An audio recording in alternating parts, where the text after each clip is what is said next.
क्या आपने कभी ऐसे मुसाफिर को देखा है जिसने टिकट पहले ही चुका दिया हो अपनी जान से? मैंने देखा है और मैं वही बस चलाता हूँ।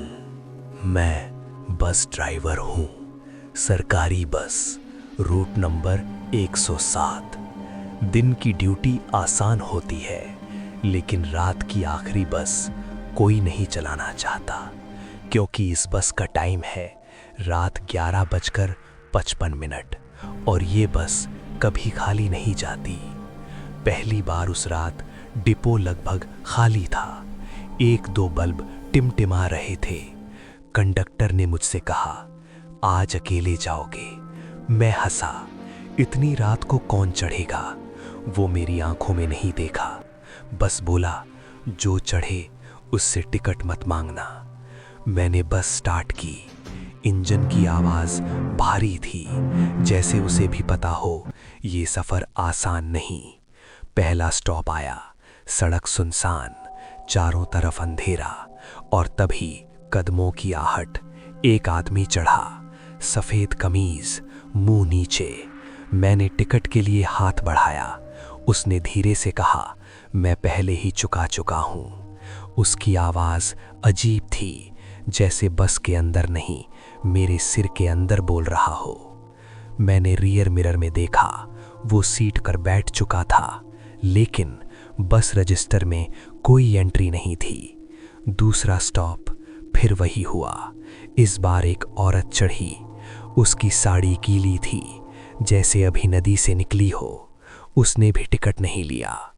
धीरे धीरे बस भरने लगी, लेकिन आईना देखता हूं तो सीटें खाली। मेरे हाथ स्टीयरिंग पर जम गए। मैंने हिम्मत करके पूछा, आप लोग कहाँ उतरेंगे? पीछे से एक साथ आवाज आई, जहां हमारी यात्रा रुकी थी। दूर घंटी, और उसी पल मुझे याद आया, इस रोड पर पिछले साल रात की बस एक्सीडेंट में पूरा जल गई थी और उसमें कोई जिंदा नहीं बचा था। मेरे पैरों के नीचे से जमीन खिसक गई और तभी बस का दरवाजा अपने आप खुल गया और एक आवाज आई, ड्राइवर, अभी सफर पूरा नहीं हुआ। बस का दरवाजा अपने आप बंद हो गया। धड़ाम! मेरे हाथ स्टीयरिंग पर कस गए, पैर ब्रेक पर थे, लेकिन बस खुद चल रही थी। स्पीडोमीटर हिल नहीं रहा था, फिर भी सड़क पीछे छूटती जा रही थी। मैंने आईने में देखा, सीटें अब भी खाली थीं, लेकिन मुझे महसूस हो रहा था कोई बैठा है। हवा सरसराई। अगला स्टॉप आया, पर वहां बोर्ड नहीं था, नाम नहीं था, फिर भी बस रुक गई। एक बच्चा चढ़ा, स्कूल की ड्रेस में, पीठ पर बैग, उसके जूते कीचड़ से भरे थे और पैर गीले। वो सीधे आगे वाली सीट पर बैठ गया। मैंने उससे पूछा, बेटा कहाँ जाना है? उसने बिना मेरी तरफ देखे कहा, घर। मेरे सीने में कुछ कस गया। बस फिर चली। सड़क अब वैसी नहीं थी, लाइटें कम होती जा रही थी, पेड़ पास आते जा रहे थे, जैसे रास्ता मुझे निगल रहा हो। तभी कंडक्टर की सीट से आवाज आई, गिनती सही रखो। मैं चौंका, कंडक्टर तो था ही नहीं। क्या? कौन? आवाज फिर आई, बहुत पास से, जितने चढ़ें उतने ही उतारना। मेरे माथे से पसीना बहने लगा। मैंने फिर आईने में देखा, अब कुछ परछाइयां दिख रही थीं, कोई पूरी तरह साफ नहीं, सिर्फ आकार। अचानक बस झटके से रुकी, दरवाजा चरमराया। एक पुल, पुराना, जला हुआ। मुझे सब याद आ गया। पिछले साल यहीं रात की बस नदी में गिर गई थी। नदी अब भी नीचे बह रही थी, काली, चुप। पीछे से आवाज आई, यहीं हमारी यात्रा रुकी थी। मेरी सांस रुक गई। एक एक करके परछाइयां दरवाजे की तरफ बढ़ने लगी। वो बच्चा भी उठा। जाते जाते उसने मेरी तरफ देखा।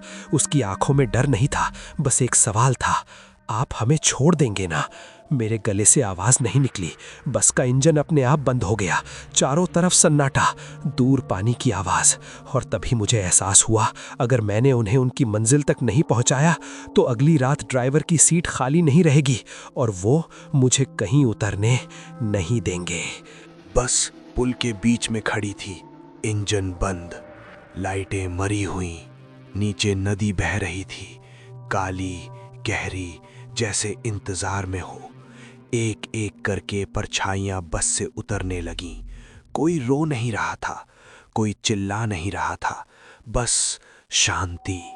वो बच्चा आखिरी था, दरवाजे पर रुक गया। उसने पीछे मुड़कर मेरी तरफ देखा। आप नहीं आएंगे? मेरे होंठ सूख चुके थे। कहाँ? उसने नीचे नदी की तरफ इशारा किया, जहां हम सब जा रहे हैं। मेरे हाथ कांपने लगे। मैं ड्राइवर हूं, मेरा काम छोड़ना नहीं, पहुंचाना है। लेकिन वहां कोई वापसी नहीं थी। मैंने आंखें बंद की और धीरे से कहा, तुम सब जा सकते हो। उस पल हवा तेज हो गई। एक तेज झोंका आया और सारी परछाइयां नदी की तरफ बढ़ गईं। कोई छलांग नहीं, कोई आवाज नहीं, बस गायब। दरवाजा अपने आप बंद हो गया। इंजन फिर से चल पड़ा। घड़ी देखी, 11:55 PM। बस डिपो पहुंची। सब कुछ सामान्य। लोग, आवाजें, कंडक्टर मेरे पास आया। कैसी रही रात की ड्यूटी? मैंने कुछ नहीं कहा। मैं बस से उतरा। सीट खाली थी, आईना साफ, लेकिन डैशबोर्ड पर एक चीज रखी थी। एक पुराना गीला स्कूल बैग। उस पर नाम लिखा था और नीचे मेरी हैंडराइटिंग में, रूट कंप्लीट। मैंने उसी दिन रात की ड्यूटी छोड़ दी।